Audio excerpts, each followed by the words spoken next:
காலையிலே பிள்ளைங்களெல்லாம் ஸ்கூலுக்கு விடறதுக்கு வேண்டி நம்ம சமையல்லாம் செய்யப்போ ஒரு சில வேலைகள்லாம் நம்ம வந்து ஒதுக்கி வச்சிருப்போம். அந்த மாதிரி வேலைகள் தான் இப்போ நடந்துட்டு இருக்குது. ஃபர்ஸ்ட் வேலை என்னன்னு பார்த்தீங்க அப்படின்னா டைனிங் டேபிள்லாம் க்ளீன் பண்ணுறது. அதுக்கப்புறமா கம்ப்யூட்டர் டேபிளில் ஏதாவது சாதனங்கள் வச்சிருக்காங்களா அப்படின்னு எல்லாம் பார்த்தீங்க அப்படின்னா நமக்கு வந்து ஹேர்பின் ஐட்டங்கள், புஷ் ஐட்டங்கள், இந்த மாதிரி ஐட்டங்கள்லாம் அதெல்லாம் இந்தந்த இடத்துல வைக்க வேண்டியதுதான். அதுக்கப்புறமா இப்போ பார்த்தீங்க அப்படின்னா மழை நேரம் ஆனையினால நமக்கு வந்து துணியெல்லாம் உள்ளாடி எடுக்கதும் கொண்டு காயப்படணும், இந்த மாதிரி இருக்குது. அந்த வேலைகளையும் செய்யணும். அதுக்கப்புறமா வந்து ஷோகேஸ் எல்லாம் கொஞ்சம் க்ளீன் பண்ண, இதெல்லாம் முக்கியமான வேலைகள். இதை பெட்டு செய்ததுக்கு அப்புறமா சமையலில் இறங்கிரும். இன்றைக்கி வந்து லஞ்சுக்கு அவியல் செய்யலாம் அப்படிங்கிறதுக்காக பிளான் போட்டுட்டு காய்கறிலாம் வேக வச்சுட்டு இதில் வந்து தேங்காய், பச்சை மிளகு, ஜீரகம், பூண்டு இந்த மாதிரி எல்லாமே சதைச்சி அதில் ஆட் பண்ணிக்கிட்டேன். கடைசியில் இறக்கக்கூடிய நேரத்தில் கொஞ்சமாக வந்து கோகோனட் ஆயில் அப்ளை பண்ணியிருந்தோம் அப்படின்னா செம்ம டேஸ்ட்டாக இருக்கும். இது வந்து ஃப்ரிட்ஜில் நேற்றுக்குள்ளே இறச்சி கொஞ்சம் பேலன்ஸ் இருந்தது. சரி நம்ம வந்து லஞ்சுக்கு இதை வந்து லைட்டாக சூடாக்கி நம்ம சாப்பிட்டுக்கலாம் அப்படிங்கிறதுக்காக. அது மாத்திரம் இல்லை, அவியலும் கொஞ்சம் இருந்தது.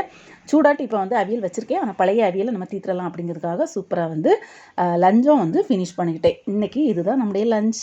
பாய்.